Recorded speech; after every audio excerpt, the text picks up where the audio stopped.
to ask questions after the presentation concludes. Should you need assistance during this conference, please signal an operator by pressing star and then 0 on your touchtone phone. Please note that this conference is being recorded. I now hand the conference over to Mr. Sandesh Naik, Head of Investor Relations. Thank you, and over to you, Mr. Naik. Thank you, Darwin. Good evening. Wishing you and your family a very happy Diwali. I am Sandesh and welcome you all to the earnings call of L&T Technology Services for the second quarter of FY26. Our financial results, investor release and press release have been filed on the stock exchanges and are also available on our website www.ltts.com. I hope you had a chance to go through them. This call is for 60 minutes. We will try to wrap up the management remarks in 20 minutes and then open up for Q&A. The audio recording of this call will be available on our website 1 hour after the call ends. With that, let me introduce you the leadership team present on this call.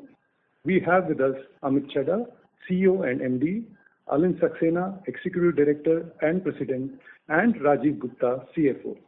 We will begin with Amit providing an overview of the company performance and outlook, followed by Rajiv, who will walk you through the financial performance. I now invite Amit for his opening remarks. Thank you, Sandesh.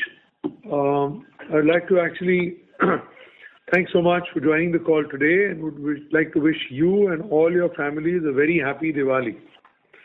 Well, we celebrated Diwali early with a near 300 million large deal TCV intake in Q2.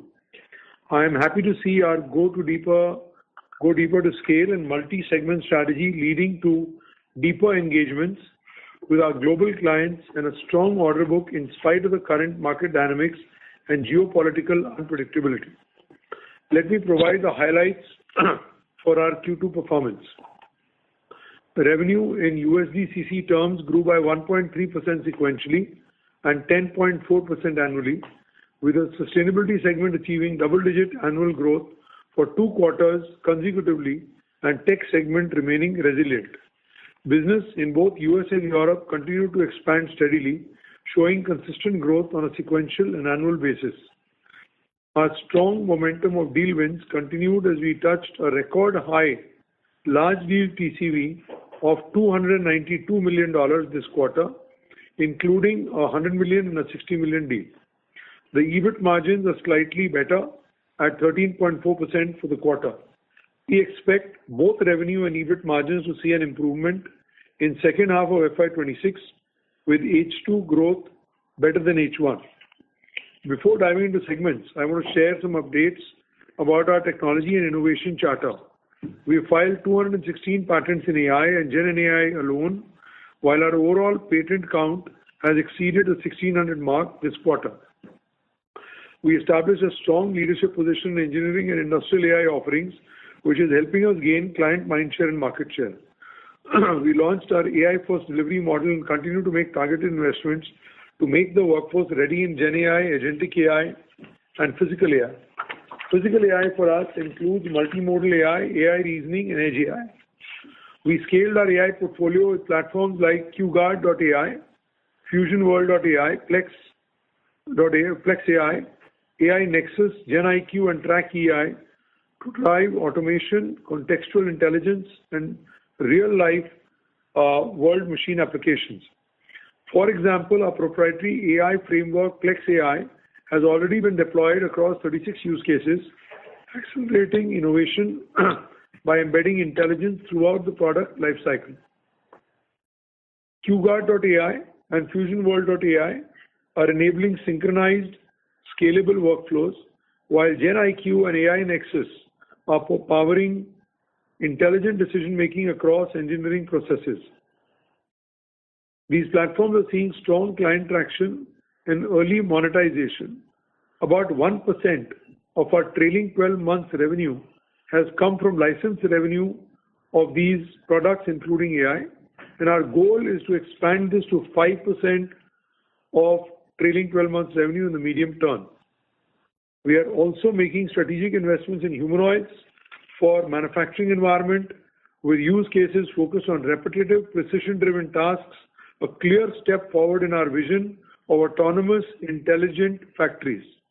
Our partnership with Sema.ai, NVIDIA, and MIT Media Labs further strengthens our AI backbone, ensuring we remain future ready. Let me now provide details on our segmental performance and outlook. Mobility. Our trucks and off-highway subsegment did well and grew sequentially, while aero and rail subsegment was resilient. The auto subsegment remained subdued due to continued program pauses and muted decision-making. Let me provide some color. In auto, our clients are reviewing model year choices, and we believe some certainty will emerge in the next 3 months. Client spending on local manufacturing and supply chain continue to be resilient. We are also actively participating in consolidation deals in the US and Europe. This quarter, we saw an uptick in clients wanting to use our proprietary EV platform, LTTS iDrive solution for SDV, and track EI for specific OEM programs. In TNOH, we are seeing continued investments from customers as they roll out new products with new features leveraging AI and automation. One of our 20 million win is in this area. The pipeline remains active with multiple conversations in auto, TNOH, aero, and rail. We continue to work with our clients to get this to closure. The mobility segment will be muted with cyclical impact due to furloughs in the coming quarter, Q3, and expect a comeback in Q4 FY26. Coming to sustainability. Sustainability segment continued to perform well, delivering 3% sequential growth and 12.6% annual growth, reflecting steady demand, execution strength, and ramping up of large deal closures from previous quarters. In Q2, we had 2 significant achievements in this segment. One, we achieved a 50 million account on an annualized run rate basis in the plant engineering subsegment. If you will recall, this is the same account where we had announced a large deal of 100 million some 2-3 years ago. Secondly, we closed the quarter with our largest ever deal of 100 million in the industrial subsegment. Very proud moment for all of us and vindication of our being number one in this area. Now let me provide some color. The industrial subsegment has been digital and has seen digital and AI-led interventions across the PDLC offering to our clients. We are ramping up large deals signed and continue to see deal wins with a robust pipeline ahead. On the 100 million deal, we are leveraging our AI portfolio. We will support the client across new product development, sustenance engineering, value engineering, and platform automation. Our partnership with Tenant for sustainable product development continues to ramp up with the setup of a dedicated offshore engineering center. In plant engineering, demand continues across ONG and CPG for greenfield, brownfield capex projects and ongoing spend on digitization and modernization of legacy plants. We were chosen by a global food and beverage company for a greenfield project in plant design, process and utility engineering. While in another large deal, when a global beverage major has engaged us for end-to-end execution of their machine safety program across several global sites. Key clients continue to ramp up as demonstrated by the 50 million account mentioned earlier. For the sustainability segment, we expect the growth momentum and large deal wins to continue in both industrial and plant subsegments. Now on to tech. The tech segment, while remaining resilient for the quarter, grew 28.6% annually as it included the benefits of IntelliSwift revenue over previous year. The software and platform sub-segment, along with integration of IntelliSwift, is making strides with agentic AI offerings and data engineering platform. This has led to a good industry response with a notable deal win to build a data factory model for a healthcare client in the pharma area, which again is a new entry for us as an area. The media and tech sub-segment is rapidly evolving with significant transformations driven by AI and immersive technologies. We continue to grow in the US and have seen steady growth in our semiconductor accounts. This quarter saw us win a significant deal with a US-based telecom infra major to deliver advanced network software development and application engineering solutions. In the medtech, this again was leveraging the Smart World telecom infra piece that we had got some years ago. In the medtech subsegment, we are seeing healthy demand from Europe and Japan, while seeing some delay in ramp-ups in a few programs in the US market. A new client in the ophthalmology space has selected LTTS for the only technology partner for their program in lifecycle engineering and new product development. This will help us in our growth going ahead. We expect MedTech to grow in the second half of the year, leveraging AI solutions across digital manufacturing, sustenance, engineering, and Quara. In the tech segment, various large deals in advanced stages of negotiation will help us continue tech's growth trajectory in the second half of the year. Overall, we are seeing client decisions being made and anticipate strong growth trajectory across all three segments in Q4 and beyond. Before I come to the outlook, I would like to highlight our readiness and strengthening of processes and teams to build the company for the next level of growth. First, as mentioned earlier, we are pivoting to an AI-first delivery model, service offering model, creating and selling new offerings, taking a frontal position in AI, in engineering, industrial and physical AI. Second, strengthening leadership and organization depth is important. We have a robust succession planning mechanism and have re-energized our leadership team with the addition of 3 new segment heads in the last quarter. This was as some of the current leaders retired.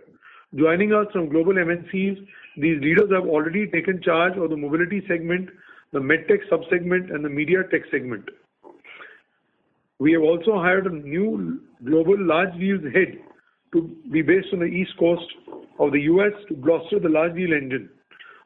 Of the 4 leaders, 3 are based in the US, and all of them have spent between 2 to 3 decades in the technology services industry. These appointments strengthen our delivery and operational depth across horizontal, sub-verticals, and technology. Similarly, augmenting of leadership done last year in sustainability segment have reaped beneficial results in the plant engineering and industrial product subsegments. Lastly, focus on profitable, sustainable growth.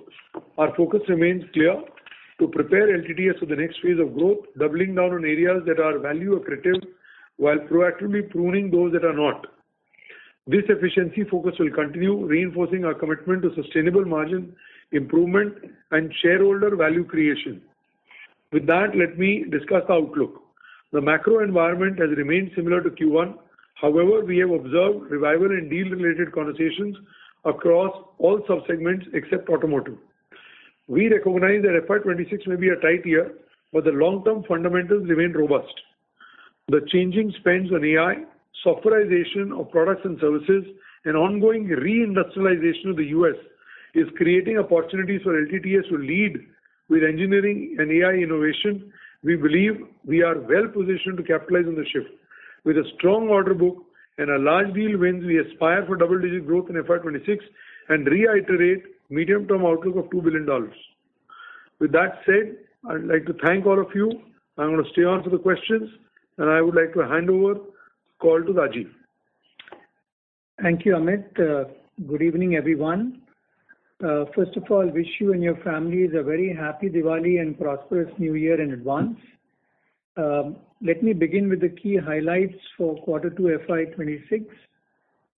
Our diversification strategy, early investments in AI and new age technologies, coupled with deep relationships with clients, have led to the highest ever large deal wins of about $300 million in the quarter, including a $100 million deal win in sustainability and $60 million win in tech segment. We are indeed seeing fructification in our strategy of having 100 million, 50 million accounts. Pleased to share that we now have a $50 million account in sustainability on an annualized run rate basis in Q2 FY26. Q2 FY26 saw an improvement in performance across the board, deal wins, revenue growth, margins, and cash flows. This is in line with our earlier commentary. With that, let me take you through Q2 financials, starting with the P&L. Our revenue for the quarter was 2,980 crores, a growth of 15.8% on year-on-year basis, and a growth of 4% on sequential basis. EBIT margin for the quarter came to 13.4%, slight improvement over the previous quarter. We expect margins to show improvement from here on. Moving to below EBIT, To start with, other income was at 50 crores, marginally lower on a basis. Our effective tax rate for Q2 was 26.5%. That's an improvement of 40 bips from previous quarter. With that, we have now reduced our expected range for tax rate between 26.5 to 27%. Our net income for the quarter was 328.7 crores, up 4.1% on sequential basis, which is 11% of revenue. Moving to balance sheet, to highlight key line items, the combined DSO including unbilled stood at 114 days compared to 116 days in Q1, a reduction of 2 days. Q2 DSO was at 94 days compared to 98 days in Q1. Unbilled days at 20 days in Q2 compared to 17 days in Q1. The combined DSO is within the target range of 110 to 115 days, and we expect to improve as the year progresses. Our Q2 free cash flows came in on a healthy 445 crores, leading to year-to-date free cash flow of 417 crores. Our cash and investments stood at 2,883 crores at the end of Q2 versus 2,431 crores at the end of Q1. As you would have seen, the board approved an interim dividend of rupees 18 per share. Moving to revenue metrics, in dollar terms, we reported revenue of $337 million as compared to $335 million in Q1, a growth of 1.3% sequentially and 10.4% year-on-year on constant currency basis. Talking about segment margin performance for Q2 FY26, mobility segment margins for Q2 came in at 14.8%, lower compared to previous quarter due to subdued demand environment in automotive sector. Amit already highlighted our overall mobility segment is balancing out with growth in truck and off-highways and aero and rail subsegments. We see automotive sector stabilizing going ahead and expect the mobility segment to return to growth and better margins in Q4 FY26. Sustainability segment margins for Q2 came in at 28.1% margins, up 50 basis over previous quarter, resulting from ramp-up of large deal wins. Further, large deal wins of $100 million in Q2 and a healthy pipeline in this segment will continue to aid revenue growth and margin improvement going ahead. Tech segment margins for the quarter came in at 9%, remained stable compared to previous quarter. Our integration plan for IntelliSwift acquisition continues to show results with improvement in margins sequentially. Let me now comment on operational metrics. The on-site offshore mix showed slight improvement towards offshore as compared to Q1. Offshore percentage now stands at 56.4%. The T&M revenue mix was 61.9% in Q2, lower compared to Q1. Client profile, which indicated number of $1 million plus accounts, has shown sequential improvement in 30 million and 1 million category. The client profile will continue to improve in the coming quarters. Client contribution to revenue quite similar compared to Q1 across categories. We expect revenue from top customers to improve going forward as we are running targeted programs on client mining. Headcount was 23,678 in Q2 compared to 23,626 in Q1, while attrition remained at similar levels as compared to Q1. Realized rupee for Q2 was at 88.39 to the dollar, a depreciation of around 3.4% versus Q1 when compared to INR. As I conclude, let me provide trajectory going forward. We have seen margins improve sequentially in Q2 FY26 and will see further improvement from here on. Improvement in margins will be facilitated by growth, improvement in quality of revenue, and segment mix with higher large deal wins in our highest profitable segment, sustainability. That's the first that we see. The second, operational efficiency such as optimization of pyramid, leveraging AI and automation in project delivery. review of low margin portfolio and tail accounts, higher offshoring, and optimization of G&A costs are going to further help us in terms of improving margins. Thirdly, the integration plan for intrested acquisition continues to yield incremental improvement as we move sequentially and quarter on quarter. Launch of our internal AI platform to leverage AI across our functions, delivery, HR, finance, marketing, IT, will deliver efficiencies and also aid in terms of margin improvement. All of this will lead to H2 FY26 margins to be better than H1 FY26 margins. With that, we maintain our aspirations of mid-16% EBIT margins between Q4 FY27 and Q1 FY28. Thank you. I now hand it over to the moderator for questions. Thank you very much. We will now begin the question and answer session. Anyone who wishes to ask a question may press star and one on their touchtone telephone. If you wish to withdraw yourself from the question queue, you may press star and two. Participants are requested to please use handsets while asking a question.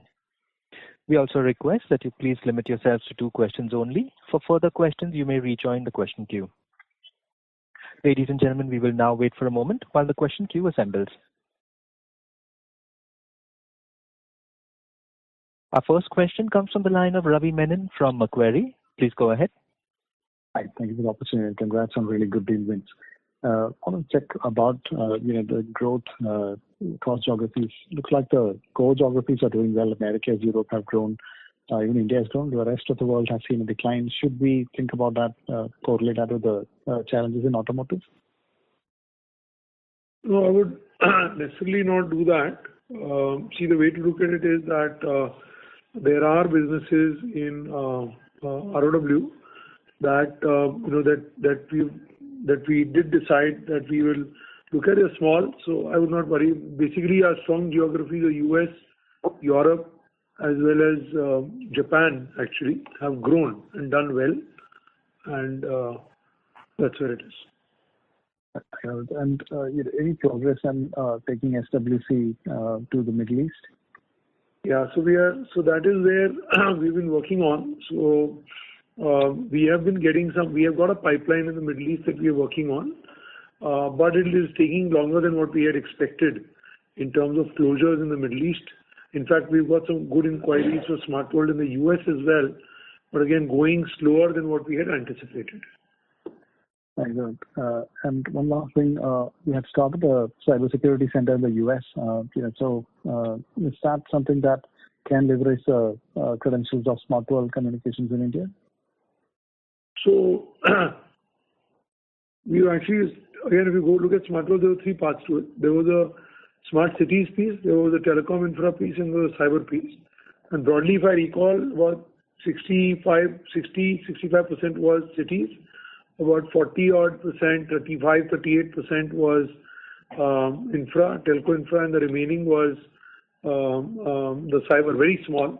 So cyber now I can confirm is in excess of, I would say, at a company level, we have been able to take it about between 1 and 2.5% of our revenues and fairly profitable. The telco infra piece is anyway international. In fact, this large deal win that we had with the telecom operator was from that area. And because of the contention, smart cities continues to be, like I talked, a little down. Thanks so much, Mr. And the $100 million in sustainability, just to confirm, this is the largest deal win that you had in this segment, right? This is the largest deal we've had in this segment. If I recall, we had a deal that was $100 million in the oil and gas space. That was, I think, about 4 years ago or 5 years ago. And so that was that. And then now the $100 million in sustainability. In IP, this is the first $100 million deal. And no rebadging, all offshore, largely offshore, little bit of on-site, in line with the sustainability margins. All right. Thanks so much. Best luck. Thank you. Our next question comes from the line of Bhavik Mehta from JP Morgan. Please go ahead. Hi, thank you. So a couple of questions. Firstly, on the auto vertical, we do expect a recovery from 4Q, but how should we think about the pace of recovery over the course of, let's just say, Y26? Is this something where you expect a gradual recovery, or there could be some pent-up demand because of it, the recovery could be more faster? Yeah, so first I'm an optimist, right? And for those that have met me would agree with that. See, here's what I'm seeing in the market.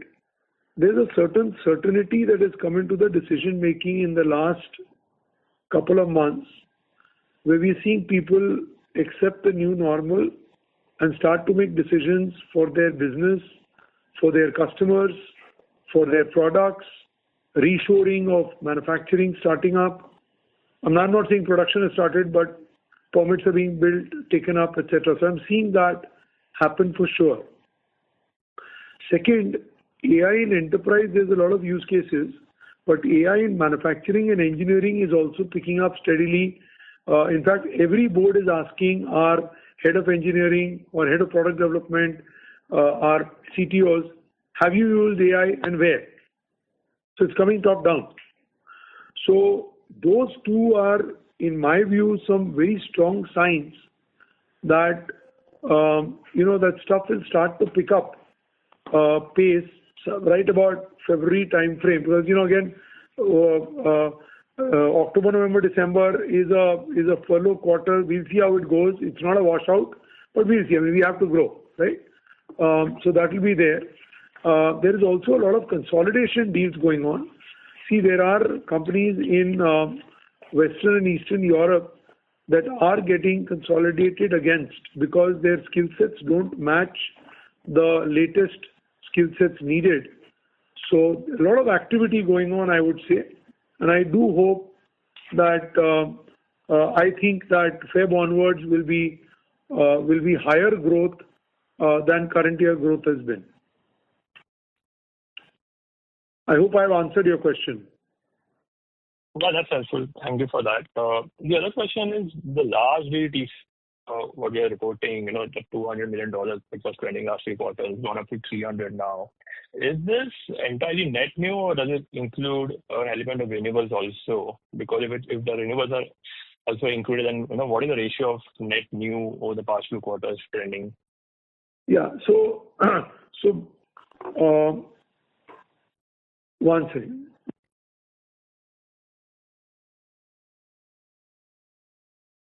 So about 20% would be what was already there, and 80% broadly is what we have built on as add-on new.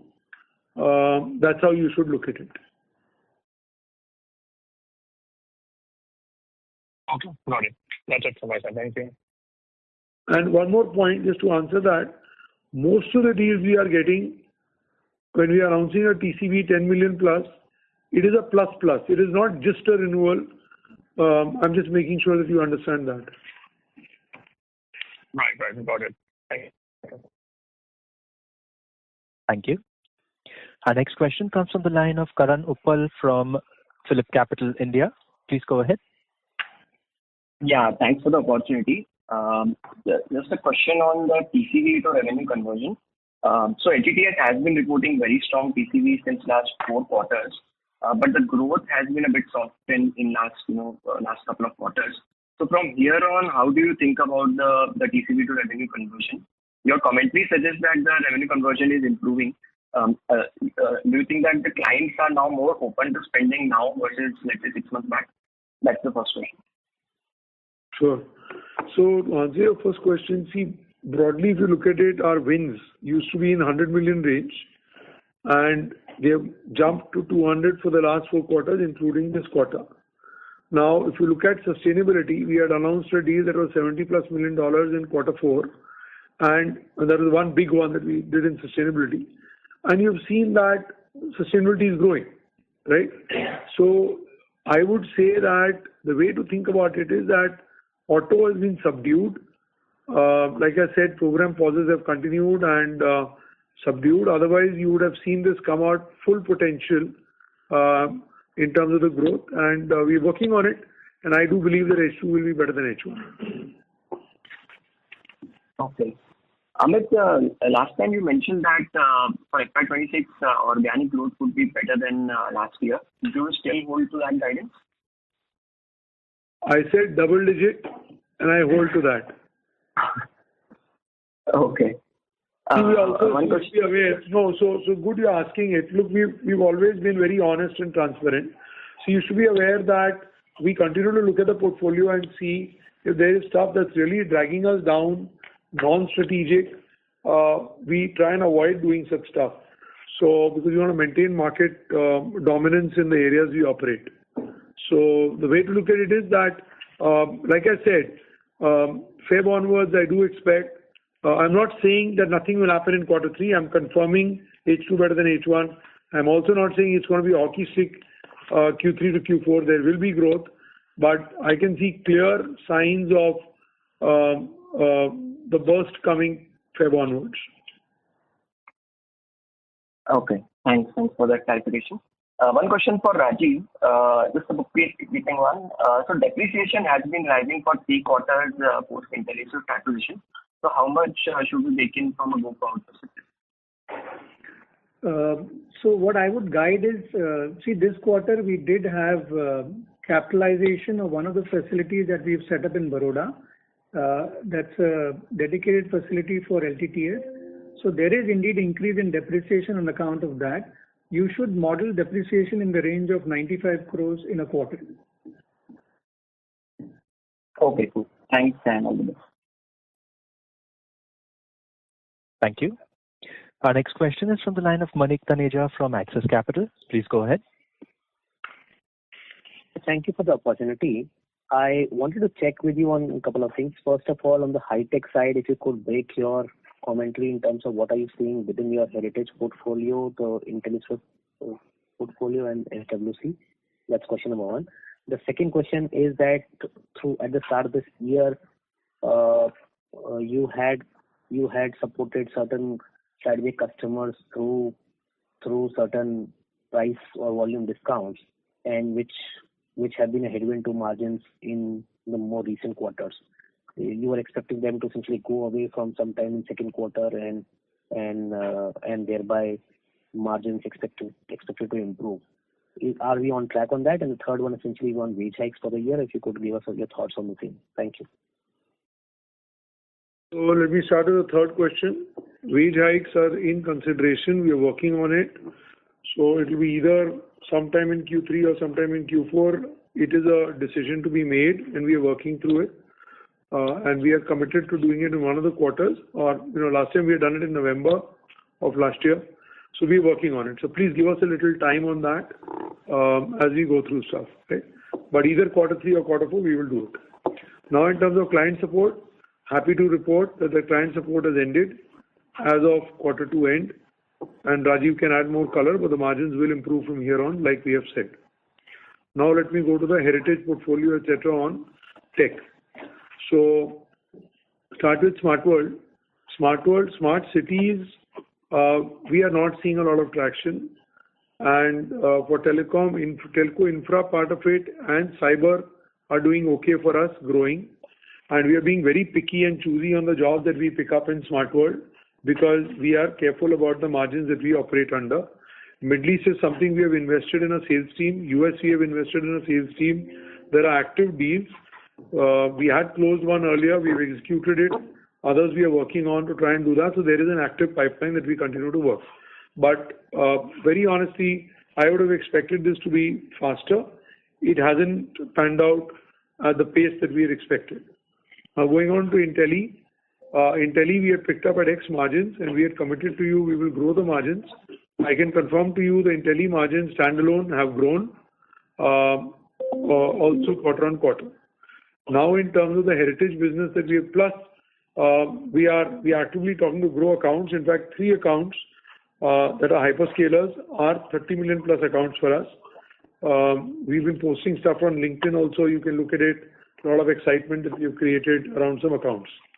Now, if you go to the heritage business, which was media, tech, semiconductor, and some of the medical areas, we have won the 60 million account that was in the telecom place. So done okay. There are certain areas which we are looking at reducing there because some of the work that we've got is non-strategic. So we look at it, but largely growing And we had another win on telecom infra last quarter, if you remember, and telecom infra this quarter as well. So growing, right? Medical has been a little slow in the US for us. We have won some very interesting programs in Japan. We won a good, very nice program client in ophthalmology. Very excited about it. Happy to share that now we have a near 50 million account in medical. We also have 2 10 million plus accounts in medical that are really promising, and some of them 3 actually. And then we've got others that are sub 10, above 5. So we do believe the change of approach with a new segment leader, along with a dedicated sales team that's been reorganized, will help us bring growth back in this, say from Q4. Great. I hope I've answered your question. No, that's quite helpful. And just one clarification, your outlook on margins probably will stay irrespective of the wage hike that are yet to essentially be decided upon, and will that probably be an incremental headwind for our margins in the near term? So, Rajiv here, let me add to that. Amit already mentioned the fact that, look, this is in consideration, and a lot of factors being evaluated at this stage. It will be an event either in Q3 or Q4, but whenever the decision is being made, our commentary around H2 margins being better than H1 continues, right? So we will be able to absorb the headwinds that come from wage hikes. Great. Thank you. All the best for the future. Thank you. The next question is from the line of Vibhor Singhal from Nuvama Equities. Please go ahead. Yeah, hi. Thanks for taking my questions, and congrats on very solid deal wins. Amit, my question is on the deal wins again. I think we have seen very strong deal wins, and gradually, I think every quarter we are just upping the benchmark in terms of the deal win quantum that we are reporting. So just wanted to understand two parts to this question here. One is, of course, is it mainly because that, we've become bigger and we've basically been able to get more capabilities under our belt that we are able to win these kind of large deals, or is it something different that we are doing?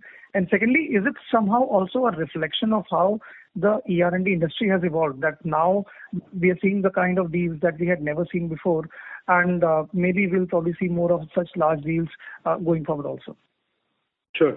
So thank you so much for that question. See, number one, what's changed is that for us is that instead of one central sales organization, we now have 6 sales teams in the US across the 6 segments, plus a regional sales team in Europe, in India, Middle East, and Japan and Australia, right? ROW. So that's number one. We've created a lot more capillary forces here. Second is that we've been investing in technology, I believe at times ahead of the curve, and filing that 216 patents in AI is a signal of that, and getting like 1% of trailing 12 months of revenue is not a lot, but it vindication that we are on the right path from license sales, and most of them AI license sales, is a good vindication that the technology we are ahead. Third is the type of conversations we are able to have with our customers actually involves the CTO, involves the head of product development, involves the head of manufacturing, includes at times the CIO for the manufacturing part, is helping us in mapping up larger areas and picking up more areas than we did earlier. Fourth, as a practice, see, earlier we would go and we would pick up an order for $1 million, be happy, come away. Now we ask the question, if you're giving me $1 million PO, can you give me a 3-year SOW? So there's some certainty to the demand.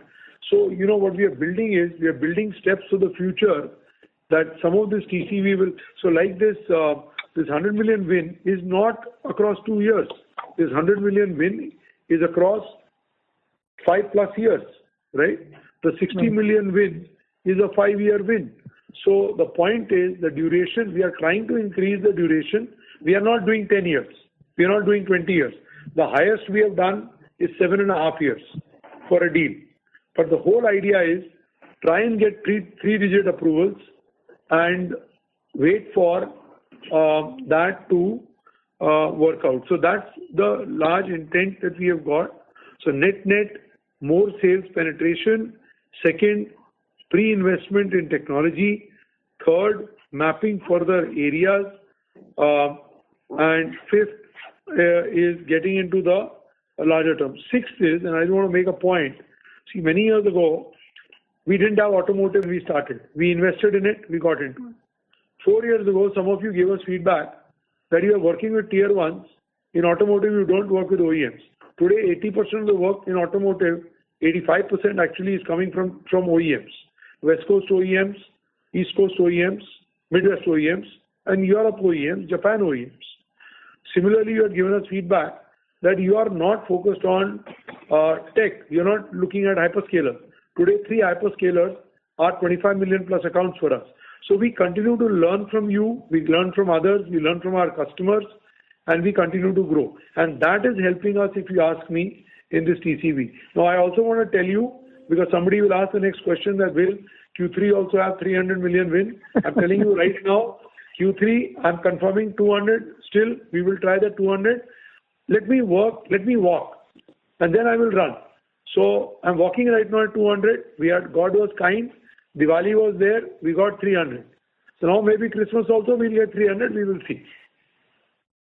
Got it. That's really encouraging to hear. So is there also, is it fair to say that maybe clients are also now okay to award a slightly longer duration deal, or let's say clients are also okay to award a multifaceted deal? And as you mentioned that you started with the CTO and production engineering head and multiple. Earlier, I think most of the deals in the R&D used to be with, let's say, a specific segment and then maybe used to cross-sell. But now at the time of inception of the deal itself, you're able to stitch together multiple departments. Is that a change that is happening in the industry gradually? What's happening for sure is that clients are also starting to have larger conversations, have the appetite to have larger conversations. In fact, a lot of our client conversations today are happening in our clients, some of our clients. Can you come and sit down with me and tell me strategically, I'm trying to think about engineering for the next 10 years. And as I look at engineering and technology for the next 10 years, what should I do in-house? What should I take out? How should I reskill my people? Right? So those are the larger conversations we are having, and much more meaningful than give me 10 bodies and give me one horse and go away. Got it. That is great to hear. Just one last question for Rajiv. Rajiv, this quarter would have seen a good amount of, margin tailwind from currency depreciation. Despite that, we saw only 10 basis points of margin expansion on a sequential basis. Any margin walk that you would provide as to how much was the currency benefit in the margins and where was it consumed? So the way I would try to explain this is, there is of course a tailwind coming from FX, but what you also see are the headwinds that are coming from the auto subsegment of mobility, right? Okay. And I will request you to talk to Sandesh on the specifics, but if you really put it together, that's where it is, and hence you're seeing just about a 10 bips improvement. Having said that, I've already called about the fact that, look, whatever strategic support that we are offering to our customers between Q4, Q1 concludes in Q2, right? So going forward from Q3, we should see improvement in margins. Of course, FX continuing should be an further tailwind for us, but that's where we are, Vibhu. Got it. And the mid-16 margin guidance by Q4 or Q1 FY27-28, that you see you're confident about? Yes, absolutely, Vibhu. Perfect. Thank you so much. My questions, guys, and wish you all the best. Thanks. Thank you. Our next question comes from the line of Nitin Padmanabhan from Investec. Please go ahead.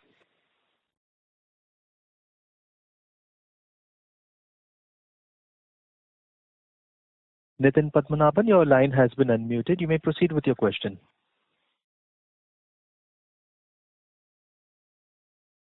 As we're not receiving a response from the current participant, we will move to the next participant. Our next question comes from the line of Sandeep Shah from Equirus Securities. Please go ahead.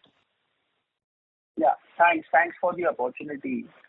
Amit, you also mentioned in your opening remarks in the US, reindustrialization is an emerging opportunity.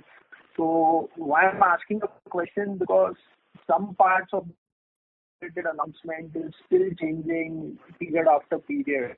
In this kind of a scenario, clients are in decisive mode. So I just wanted to understand the nature of this demand, especially in the US. Sure.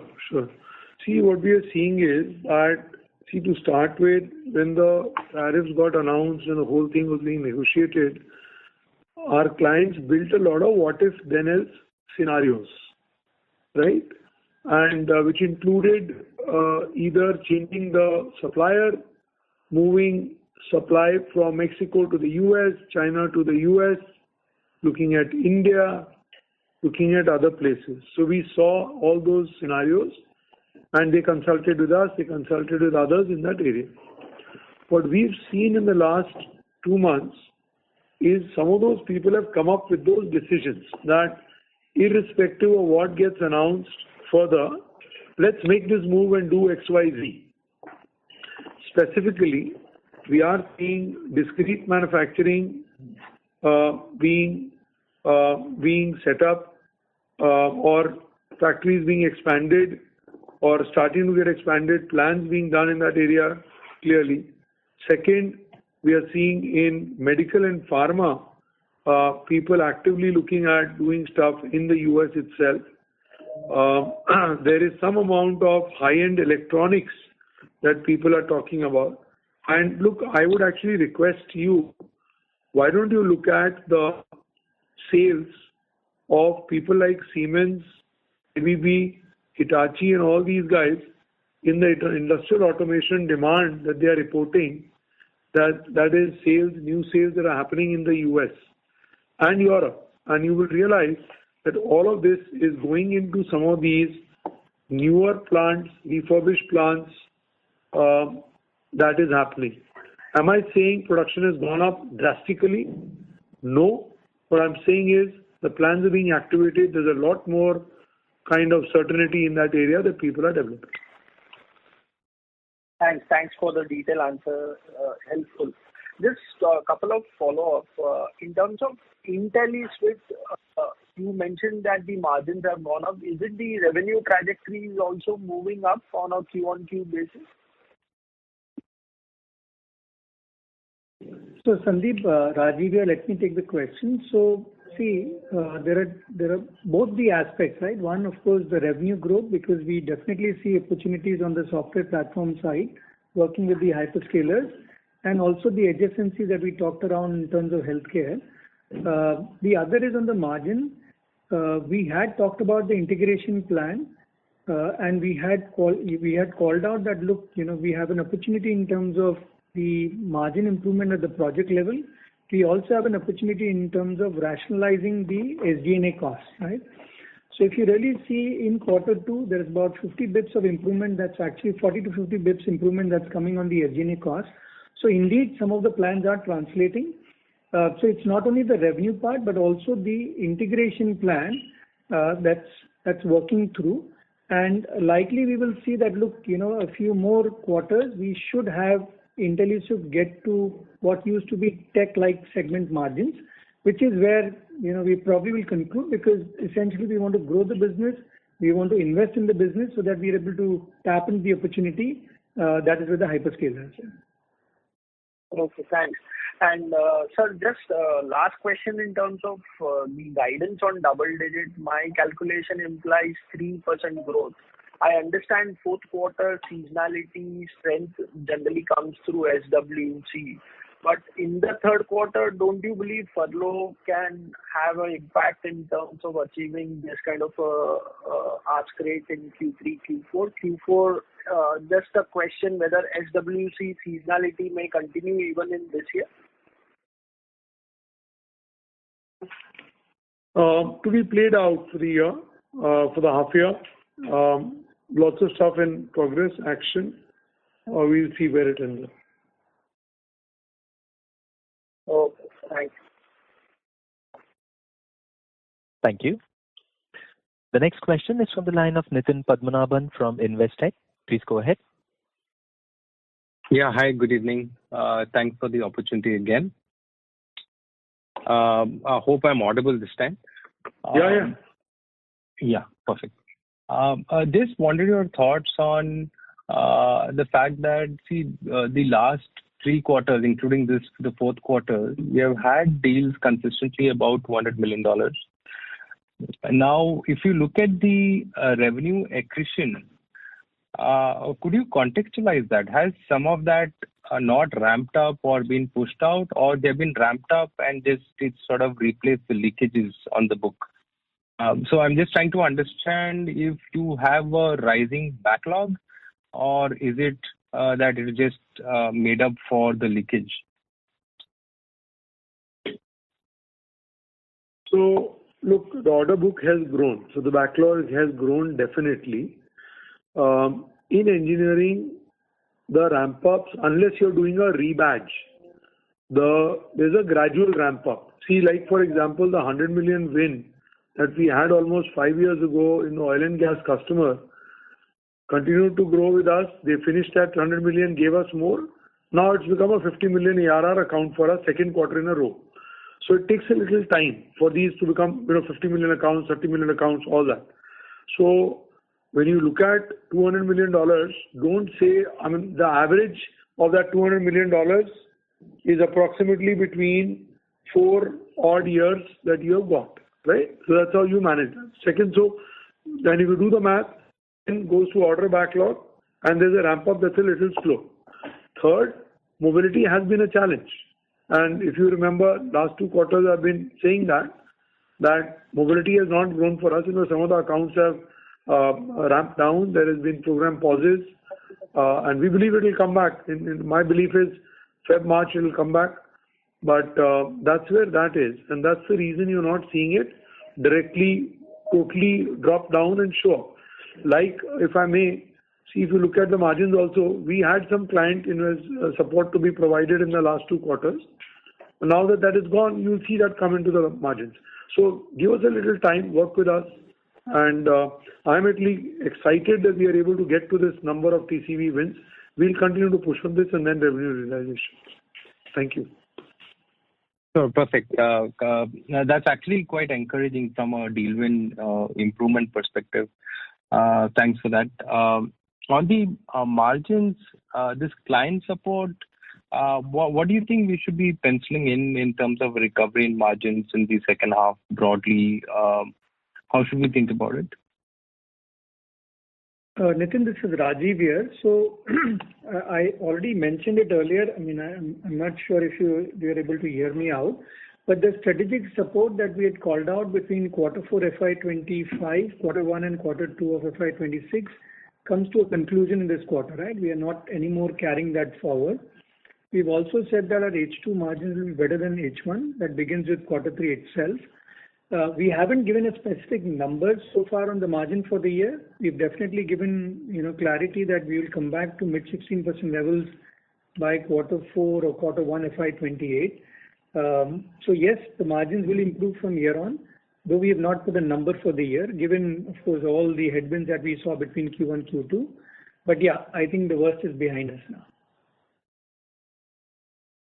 Perfect. That's helpful, Rajiv. Thanks a ton and all the very best. Thank you. Our next question comes from the line of Prateek Maheshwari from HSBC Securities. Please go ahead. Hello. Thank you for the opportunity. Amit, I had a question I just wanted you guys to double click on the outlook for mobility. You guys expect probably for furloughs in Q2, but growth from 4Q onwards. I wanted to understand if you guys also think that probably automotive could also turn to growth by that timeline. Or would it be just because of highway, railways and trucks? Can you just repeat this question, please? Amit, I wanted to understand, so your guidance is basically mobility would turn to growth by the fourth quarter. So I just wanted to understand, probably if you can give it sub-segment wise, if what do you think about automotive in that? Or would it be just based on the ramp-ups that you're seeing with private trucks and railways? Arun? So, as you're aware, mobility for us is three parts. So we talk about automotive, we talk about trucks and off-highway, and we talk about aero and rail. And if you look at how this quarter played out, we actually grew in the other sectors, and automotive was quiet. We expect Q4 to come back with growth in automotive itself. We are seeing deals starting to ramp up that we had closed earlier and we had talked about. They took a little bit of time, but now we are seeing that happen. And this is cross borders. So we are fairly confident that unless something happens dramatically different in the next few months in Q3, we should see a good amount of growth coming across all the three sectors that we have in mobility. Thank you. One question I had for Rajiv. So just wanted to understand on the SG&A, like how much of target reduction is there with the IntelliSwift integration? So, Pratik wouldn't be able to put a number to that, but I can give you an overall view in terms of where we see the SG&A for LTTS to finally arrive at. So prior to the IntelliSwift acquisition, I had mentioned that, our then target range used to be between 10.5 to 11%, right? At this point in time, we are at about 11.5%. We'll continue to work upon this because we are also conscious that with the opportunities that might come ahead of us, we will invest in sales. G&A will continue to look at as part of the economies of scale, the AI solutions, etc.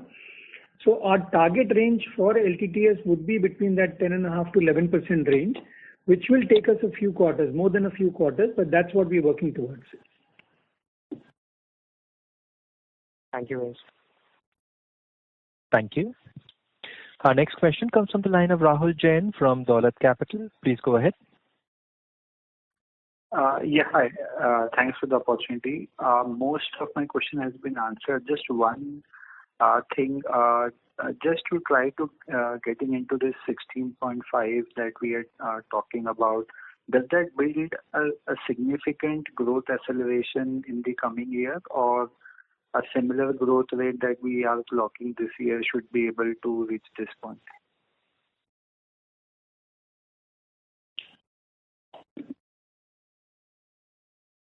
Yeah, sorry. This gradual, we have talked about 16, mid-16 before this. We will carry on with that, from here on. So it will be quite gradual. Of course, the next two. Yeah, my question was more on the growth side. Do we expect growth acceleration as a precondition for this to get achieved? Not really. So we haven't put growth will only lead to margins. I think I've talked about 3 or 4 areas. Of course, there is one growth, quality of revenue. We are seeing a lot of large deal wins in sustainability, which is of course a tailwind for us. That's one. Second, you will continue to see AI-led delivery improvements. And that's across all the functions, right? We are looking at AI internally and also trying to see how best we can drive efficiency and economies. Third, I talked about SG&A. I also said the targeted range. That's the third part. Also, we are looking at the portfolio because we want to be mindful in terms of how we want to grow the organization more towards where we see the opportunities with the customers and to tap into the newer areas of technology. So any of the accounts or portfolio that are not margin accretive, we will give it a serious look, right? So these are 3, 4 areas that we're looking at. It's not just hinging on growth. Sure. But given this, the kind of run rate we are seeing right now on the growth side of it, and also that we are probably at a lower point of our margin in last several years. So what is so obvious to you that gives you that confidence a meaningful 200-300 bips margin uptick is quite a possibility? So the 200 to 300 margin improvement that you're talking of course, is over a period of time. I've talked about between quarter 4 FY27 and quarter 1 FY28. That's one. So it will happen sequentially. Having said that, I think the biggest uptick that you'll see is the strategic support that we called out in quarter 4, quarter 1, and quarter 2 of this year, concludes in quarter 2, right? So that will lead to a margin uptick. And then, of course, all the large deal wins that we are seeing in sustainability, I mean, of course, that is the highest margin segment that we have. Mobility, we expect it to come back in terms of growth and profitability in Q4. So there are varied factors. I mean, it is not that, suddenly you see a 200, 300 bps improvement. That's all sequentially lined up. Thank you. Thank you. Ladies and gentlemen, that was our last question. I would now like to hand the conference over to Mr. Sandesh Naik for closing comments. Over to you, sir. So thank you all for joining us on the call today. We hope we were able to answer your queries. Any follow-ups, we will be happy to address them. With that, we are signing off and wish you a happy Diwali again. Thank you all. Thank you. On behalf of L&T Technology Services Limited, that concludes this conference. Thank you all for joining us. You may now disconnect your lines.